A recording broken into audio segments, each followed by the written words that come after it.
The Propcast on the Sports Gambling Podcast Network is brought to you by Fantasy. The recommended customers play just $5 and $100 a month funds. Use promo code SGPN. And welcome everyone to the Propcast here on the Sports Gambling Podcast Network. Currently Friday afternoon, 3 p.m. Eastern, 12 p.m. where we are, because we're both in Vegas right now in different rooms. But I'm your host, Scott Reichel, joined again by Adam Rosenberg. Together we're going to break down our favorite plays for NFL Week 14. Adam, how's it going with you? How is the hotel? How's Vegas so far? So far, so good, but we haven't hung out yet, so we got to hang out this afternoon. I'll let you finish your point, then I'll just... No. I mean, it is my birthday, so we are just like, we are cruising in. I'm not wishing you a happy birthday until I see you in person. So rules are rules. Rules are rules. Some things are meant for in person, but either way. I got in late last night. I know you and Noops went to some rodeo convention thing. It was lame. There was like nobody there, and no, it was a party, and it was like a high school party basically, because there was like nobody doing anything at it, and I was like, okay, this is silly, so we left. Well, you ended up going. I got in late. I checked into my room. No hot water, which is nice. Besides that, the room's kind of a dump, but it's cheap, so that's why I'm here. But I ended up oversleeping the NBA show today. I was wondering why you didn't respond to me. Like, I was up at 8, and I was like, Scott said he was going to be up, and like you didn't. I remember setting an alarm. I woke up an hour before the show and said I'm going back to bed. So the alarm was still intact. I still made sure the alarm was there. Woke up. It was an hour after the show was supposed to start, and I said I don't know what happened there, but my bad. So I recorded solo. But yeah, that's why the NBA show is a bit later today. But I'm awake now, so there you go. A point is I'm going to record the show with you now, edit it, and then I'm going to drive over to Circa to hang out with you. So there you go. But either way, that's the plan. Before we get into any of the props that we have for Week 14, a reminder that you're going to check out the SGPN merch store. Nice discount code going on right now until the end of the week. So if you want to get in on the actual good content that we have for a cheaper price, use the code HOLIDAY at checkout at the SGPN merch store for a quarter off everything until the end of the week. Promo code HOLIDAY, quarter off everything in the SGPN merch store. So moving on to the actual props that we have for NFL Week 14. Adam, what is going to be your first prop for the show? All right. First thing we're going to do, we're going to take Jonathan Taylor under 20.5 rush attempts. I know you guys are thinking, why would we do this with Jonathan Taylor? Well, the Jags allow the least amount of rush attempts to anyone since Week 8. Taylor's also only gone over this 3 times this season. There's only 4 running backs the entire season who have gone over their rush attempt line against the Jags. And this is a key game, key divisional. The yards per carry is pretty low. I think that they're going to be able to actually do some damage against Jonathan Taylor. 22 is crazy. So, or 21 is crazy. So under 20.5 rush attempts for Jonathan Taylor. Yeah, I think it makes a lot of sense based on Jacksonville. You wouldn't have expected Jacksonville to have the fewest rush attempts against in the entire league. You mentioned since Week 8, it's just the entire season as well. They are... Yeah, but like what I like to do, and everybody knows this, is like... No, I know you do. I'm saying... I now use 5-game splits because... No, I agree with... I like the recent sample size too for the NBA, but I'm saying for the actual season, it's not just a fluke. Oh, no, it's all year. All year they've been great about this. Yeah. So I can get behind it. Also, the game might be close. So if you're looking at... And for those who care, we got this one on a Boyd's paper ticket. There it is, right there. There you go. So you got the paper ticket. I did not. I bet it online. It's a FanDuel line kiosk there. There you go. And then I go across the street and did the Caesars one. So yeah, so nice. But yeah, I can get behind it. I mean, 20.5 is a lot of touches in general. So I can get behind the under on that one. Moving on to my first play. I actually coincidentally have 2 plays in the same game. I'm going to go with a longest rush play, which is very, very degen, but I still like it. Taysom Hill, longest rush under 6.5 yards at -130, which is very degen, but hear me out. Hill, we know in the past, has been a very, I'd say, well-known, I don't know if the term's a wildcat quarterback or whatever the hell you want to call him, quarterback power, whatever. He's done basically nothing this season in the ground game. In fact, he has not had a 7+ yard run in 7 of his first 8 games this season. The Buccaneers are elite against the run every year. They're allowing the 7th fewest rushing yards per game in the league. Last week against Miami, we know, has a very bad run defense. Hill had 1 carry for 2 yards. I think that you're looking at Taysom Hill who maybe will continue to be used in more of the goal line package role. But when it comes down to his actual usage, he's solely in short yardage. 3rd and 1, 4th and 1, red zone. You get my point. The longest rush, I really don't see happening for him. The fact is, I know in theory, if he breaks one run on 3rd and 1 for 8 yards, you lose. But he had 1 carry last week against an objectively bad run defense. Now he's against the Buccaneers, who have a very good run defense, and the actual longest rushes have not been there. So give me Taysom Hill, and Kamara might come back, by the way, after missing last week. We'll see what happens there. But give me Taysom Hill, longest rush, under 6.5 yards, minus 130. I like the Saints a lot this weekend. So I like that. I like hearing that Kamara is going to come back. Look, Taysom Hill's like a fun guy to bet on, but he hasn't done anything this year. That's my point. So yeah, he can, like you said, no, I'm agreeing with you. It's just like, I think, Ryan Bartholomew Kramer and Sean Stacking Legos Green have a little bit of a love obsession with Taysom Hill, and I don't see the point to him.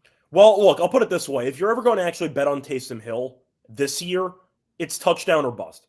Either he gets a random red zone carry at the 1 yard line and he scores, or he does nothing in the entire game. So I'm fine with what you said. If the Saints win the game or even cover, I don't give a damn. Give Hill 3 separate 3-yard rushing touchdowns. He's not getting, I agree. But 6.5 yards, I don't know how many carries he's going to get in this game, especially against an elite run defense with Vea sitting in the middle. So give me the longest carry under 6.5 yards for Taysom Hill. Moving on to your second play. What do you like as your second prop? Sorry, I was also just researching if I had a second prop that I was going to put in here for some things, but you guys will have to find out later on VSiN.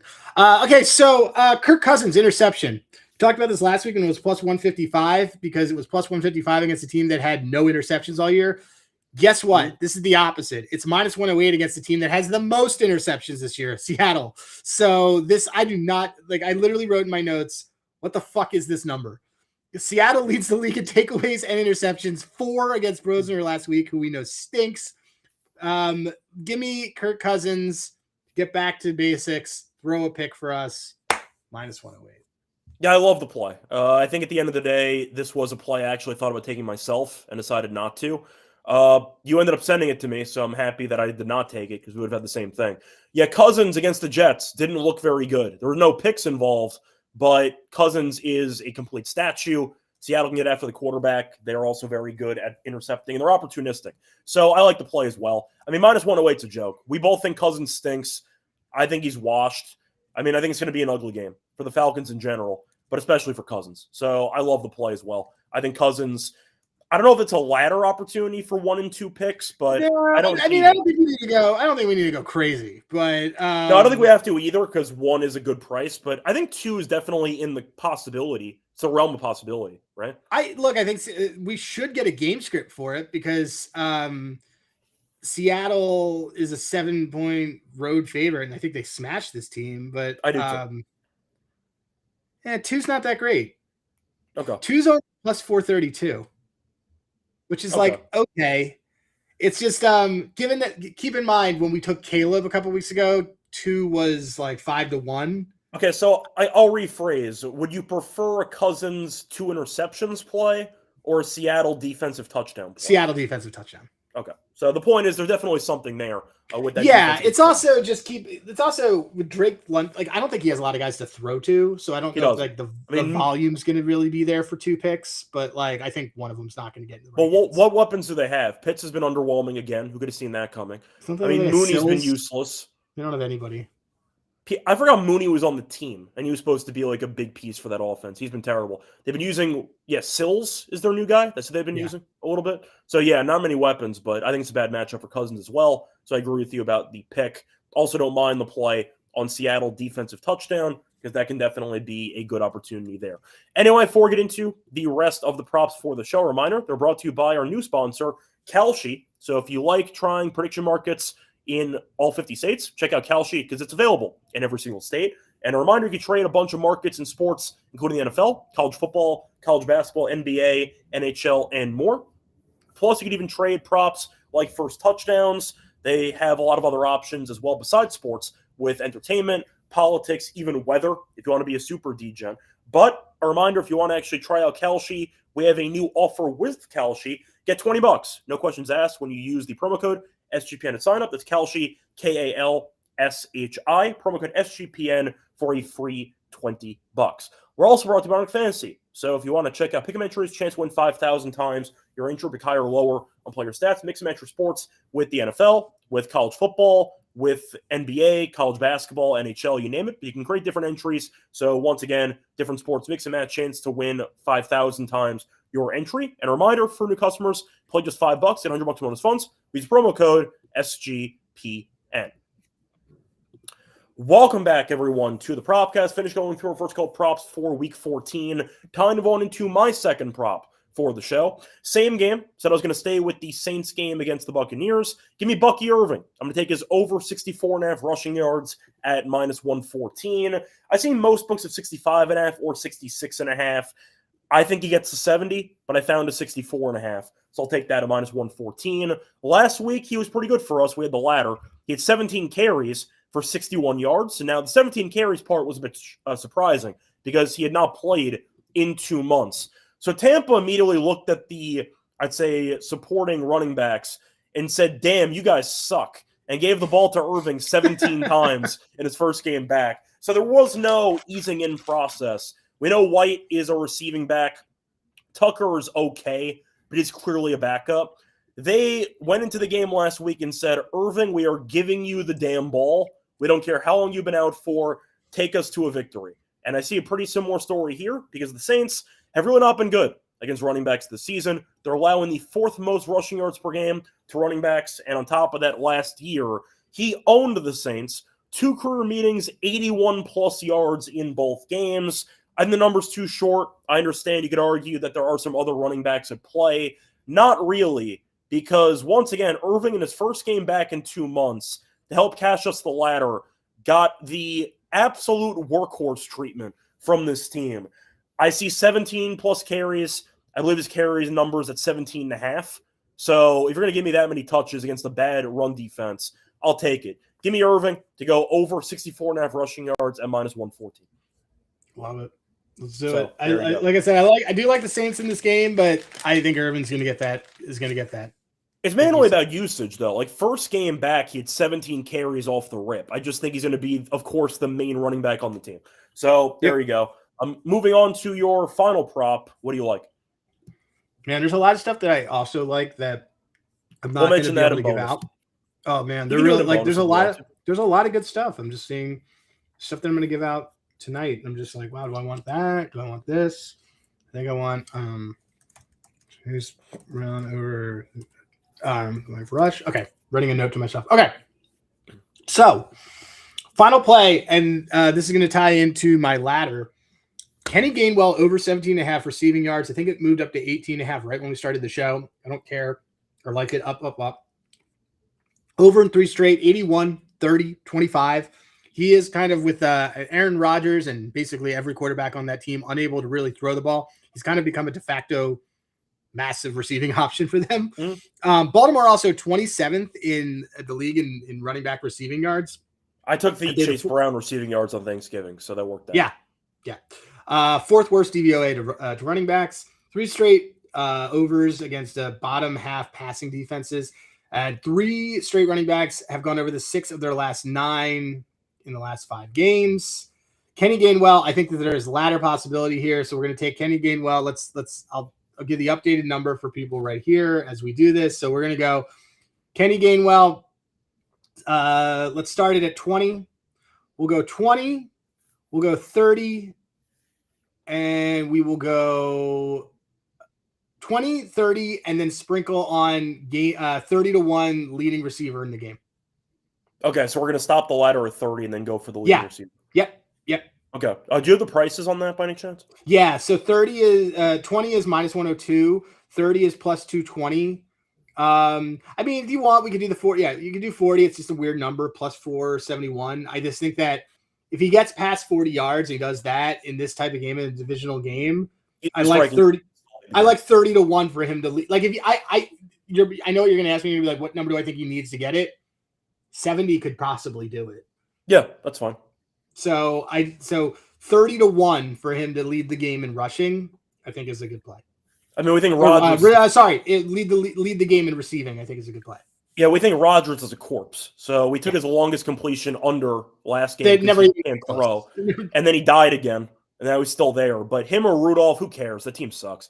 Yeah, I think you're looking at, and we know that the Ravens offensively have not been as great as kind of expected. So, yeah, there's a chance that weird things could happen and Gainwell could find a way. So, yeah, I like the value on that. And for the latter, I definitely think that is an intriguing option. For my final play, as all of you know, I have to give out a kicking prop per episode. So I am going to go to the Dolphins game as they take on the Jets. Give me Riley Patterson. I'm going to go with the over 1.5 field goals at -110.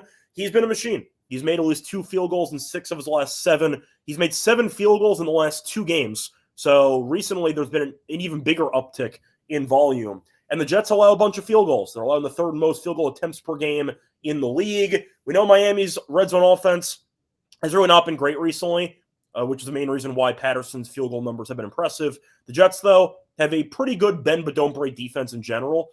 But I do think that Patterson's number's too low here, especially with the recent success, him going over in 6 of the last 7. Give me Riley Patterson over 1.5 field goals at -110 as my final play for the show.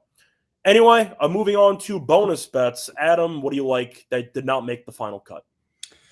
A lot of stuff. I like Trevor Lawrence over 14.5 rushing yards. He's gone over in 5 of his last 6. Mobile quarterbacks have done pretty well against the Colts. I like, similar to the Aaron Rodgers cap, I like Baker Mayfield under 33.5 longest completion. This was 38.5 2 weeks ago. We think he's hurt. I don't care about him last week. Give me the under. He hasn't hit this in forever. And I mentioned it earlier, but Aaron Jones over 44.5 rush yards. I really like that is against the Commanders. I actually think the Vikings win this game, and I think they're going to do that on the back of him. By the way, I'm not sure if you looked it up or not, but they're testing my will here. As you know, I've started a running bit of taking J.J. McCarthy interception in every single game. Do you want to guess what the price was for one McCarthy interception against the Commanders? -170. -200. Yeah. Once again, they are testing my will here, so I will not. A better bet is the defensive TD in Washington, which I do have. Yeah. For the record, I will not be taking that at -200. That's just not even. Yeah, I'm saying the better bet is to take the Commanders defensive TD. Yeah, I know it's a running bit. Once again, it's a good joke, but I also wonder post concussions if they're going to lean more on the ground game, which goes right. I think he's not going to. I would take his under attempts. I agree. I don't know why you'd throw him out there when he's been terrible to begin with, and now it's also a weakness of Commanders. They're terrible at that. So yeah, I mean, we saw Harvey look pretty good over the last week's game, which was definitely entertaining, but still. So McCarthy, look, I think he stinks, but I don't mind the under attempts instead, because I think they're going to rely on the ground game too. Is that a ladder opportunity, or does it scare you that they still have a bunch of other running backs on the roster that they kind of rotate in and out? Because Jones sounds like 60 is a possibility there for him. I think so too, man. They don't even have lines for Jordan Mason. Is he dead? I don't remember. I think Mason might have gotten injured at the end of the last, but I don't remember. Don't even have lines up for him. I don't see anything. I don't know. I don't see anything. Yeah, any lines, but I'm gonna be taking. Yeah. Anyway, I like Aaron Jones over rushing. Okay, there you go. Anything else you want to add? No, gonna get out of here and get some stuff together. I know that we got to do. We could do some underdog plays, and I think we got a lot of stuff we can recycle in it. Yep, sounds good. Anyway, before we get into our best bets, a reminder, they're brought to you by our sponsor, Novig, which is another great prediction market for sports. #1 rated in America. So get some great prices by shopping around, comparing Novig's prices to sportsbooks. You'll be very impressed by how often Novig has the better number. Available in 30 couple of states. Download the app when you do so. Get a nice deal. Get $50 and spend just $5 if use our code SGPN. Got an extra Novig. Promo code SGPN. We're also brought to you by Rhythm. So they're crushing in the NFL season, especially on props. They're also very good at college basketball. Bunch of predictions for actual sides and totals. Also, check out their college football models. You can build your own if you want to. A reminder, though, very easy to sign up for. And you can create your own model, copy one from the house leaderboard as well. So a lot of options for you. But a reminder, if you want to check out Rhythm with a nice discount code, we have something for you. Use code SGPN25. We download the app, and you'll get a nice quarter off your first month. Download Rhythm. Once again, promo code SGPN25. Adam, I'll ask you, though, what is one Rhythm play they like for the upcoming Week 14 slate? So let's see what they like. I'm going to go to their smart signals, which is the best of the best. Like this, Josh Oliver over 2.5 receiving yards, -111. We just talked about how we think there's going to be a conservative game plan in Minnesota, and nothing's more conservative than throwing to your tight ends. Yeah. So let's do it. We know Josh Oliver gets work. So let's That is one simple play action rollout into the flat. That's really all you need. I like that. I like that one a lot. There you go. So once again, a Rhythm play is going to be Josh Oliver over, you said it was 2.5? Yeah. Yeah, over 2.5 receiving yards. Anyway, reminder though, check out Rhythm, code SGPN25 for a quarter off your first month at Rhythm. Welcome back, everyone, to the Propcast. Finished going through our props for Week 14. Time to move on into our best bets. Adam, what is your favorite play out of the three you gave out? Cousins interception. It's got to be. It's time. The time has come. It's such a great price. It's such a great price for the matchup. Yep, definitely true. I agree with you. You like that. Anyway, moving on to my favorite play. My best bet's going to be Patterson field goals over 1.5. The Jets allowed Cousins to go down the field constantly in the game last week. They won the game, but the point is I think the Dolphins can move the ball. The Dolphins, though, the red zone offense, still not very good, and you are looking at a team that has been really just kicking a ton of field goals lately. Patterson has gone over this number in 6 of the last 7. He's had 3+ in 2 straight. 1.5 -110 against the Jets, who are allowing the 3rd most attempts in the entire league. Great price of -110. I'll take that as my best bet for the show. Moving on to underdog. Adam, anything you want to recycle, or you want to use the Oliver play? If it's listed? Yeah, I was about to say, let's use the Oliver play on there. Let's do the Oliver play. Let's do. Remind me your best bet again. My best bet was Patterson higher 1.5 field goals. Let's do that. I think that's a good one. And then let's do Baker under 33.5 longest. Okay. Unfortunately, guys, we can't price build it because we're in Vegas. So. We're in Vegas, but you guys should. Someone should remind us on Sunday about it, like they always do. I always get a lot of good texts from you guys of like, hey, you got to remember to do this when we're all back in other places, or someone could possibly bet it for us, and we would appreciate it. So yeah. So once again, the 3-choice underdog entry, we're going to go with the Baker Mayfield Baker Mayfield, longest completion lower, 33.5 yards. Riley Patterson, higher 1.5 field goals made, and Josh Oliver, higher 2.5 receiving yards. Anyway, the payout is TBD. Anyway, it's going to wrap it up for the show. If you want to find more of us, we'll be on VSiN later with Sean and with Kramer. We're going to roast their Pelicans to win the title bets. No, but either way. And their JJ McCarthy MVP? Comeback player. Yeah, comeback player award. Yeah. Comeback player. I thought he would have quit. Dude, that is so in my pocket to say tonight. To be like, when Kramer inevitably says something about my bets, I'll be like, why don't you tell everybody about that future you put in for JJ McCarthy comeback player of the year? Why do you hide? What do you have to hide? He was due. Yeah. He's gonna win a future XFL MVP award. But comeback anyway, player from 2 benchings. Yeah, we'll be on VSiN later. So if you want to check us out there, we'll be there in studio. Till next time, though, you can find me on Twitter, Irish Radio. Find him on Twitter at Rosenberg. A reminder to support the show, like, subscribe on YouTube, SGPN Propcast, and check out the actual podcast on Spotify and Apple. Once again, SGPN Propcast. Also available on Twitter at the Propcast SGPN. So support the show. Find us all on social media. You know all that. The whole deal. We have to say all 3 of our plays. Yes, I was doing that. I was setting that up at the end. Usually you do the other thing first, so that's why. Yeah, but I was going to forget to remind everyone to subscribe and to do all the other basic stuff. Yeah, that's fine. I never do. So that's fine. Adam, can you just repeat your 3 plays one more time? Yeah. Jonathan Taylor under 20.5 rushing attempts, Kirk Cousins INT, and Kenny Gainwell over at this point 20 receiving yards. There you go. And that's also a ladder option. So keep an eye out. I think that's a ladder option. So for my 3 plays, Taysom Hill, longest rush under, 6.5 yards, -130. Bucky Irving, over 64.5 rushing yards, -114. And Riley Patterson, over 1.5 field goals at -110.